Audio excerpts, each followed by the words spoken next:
నాకేంటమ్మా, నాకేంటి అనసూయ గారు, మిమ్మల్ని ఎందుకంటాను నేను? అసలు మీరెందుకు వచ్చారు దీంట్లోకి? నేను మిమ్మల్ని ఏమన్నా అన్నానండి? నేను అన్నాను, అమ్మా బయట నుంచి వచ్చిన హీరోయిన్లు కానీ మన హీరోయిన్లు, ఎగ్జాక్ట్ వర్డ్స్, హీరోయిన్లు కాస్త ఫంక్షన్లకు వెళ్ళేటప్పుడు కొంచెం మంచి బట్టలు వేసుకొని వెళ్ళడమ్మా, మనకి ఎందుకు ఈ దరిద్రం బయట, వాళ్ళందరూ ఎగబడతారు. నిన్న మనం అక్కడ చూసాం కదా, మనం కొత్తగా చూపించేది ఏదైనా తర్వాత ఒక పదం వాడాను, విచ్ ఈస్ రెడిక్యులస్. నాకు వాడకూడదు ఆ పదం. నాకు ఇప్పటికి కూడా అది ఎన్నాళ్ళు హాంట్ చేస్తా తెలియదు. నేనా ఈ పదం వాడింది అని. ఓకే, నేను మనిషినే, నాకు కర్మలు ఉంటాయి, పొరపాటు జరిగింది.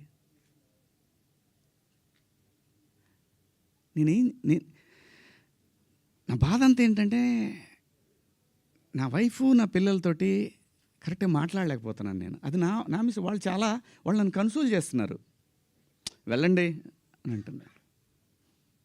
అంటే ఎవరికో అయిందని కాదు, శివాజీ ఇలా మాట్లాడ్డే అని ఆ వైఫ్ని ఎవరన్నా అడుగుతారేమో అనే బాధ తప్ప నేను దేనికి భయపడేవాడిని కాదండి. తప్పు చేసినప్పుడు క్షమాపణ చెప్పడానికి కూడా ఒక క్షణం కూడా మనలో మనం కూర్చొని ఒక మాట అడిగితే సింపుల్గా, అమ్మ నన్ను క్షమించండి, నా వల్ల ఈ 2 పదాలు దొరికినాయి అని చెప్పేదానికి దాన్ని చాలా దూరం సాగదీశారు. పర్వాలేదండి, మేము పట్టడానికి ఉన్నాం, పడతాం.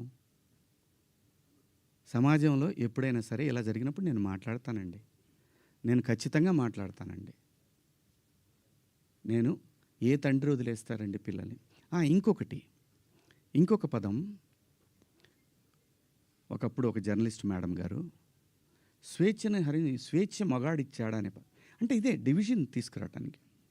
నేను అన్న ఉద్దేశం ఏంటంటే, స్వేచ్ఛ ఎందుకు కోల్పోవాలంటే, ఒక ఇంటర్మీడియట్ చదివే పాప ఒక సెమీ బాడీ కనిపిస్తా స్లీవ్లెస్ వేసుకొని వెళ్తే ఆ పాప అబ్యూజ్కి గురైనప్పుడు ఆ తండ్రి అనుక్షణం వెంటుంటాడు.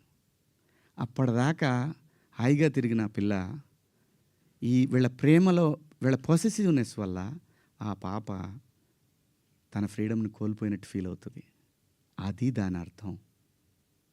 మీరందరూ పెద్దవాళ్ళమ్మా, ఎవరెవరైతే నన్ను దోషిగా సమాజం ముందు నిలబెట్టాలనుకున్నారో మీ అందరికీ వందనాలు.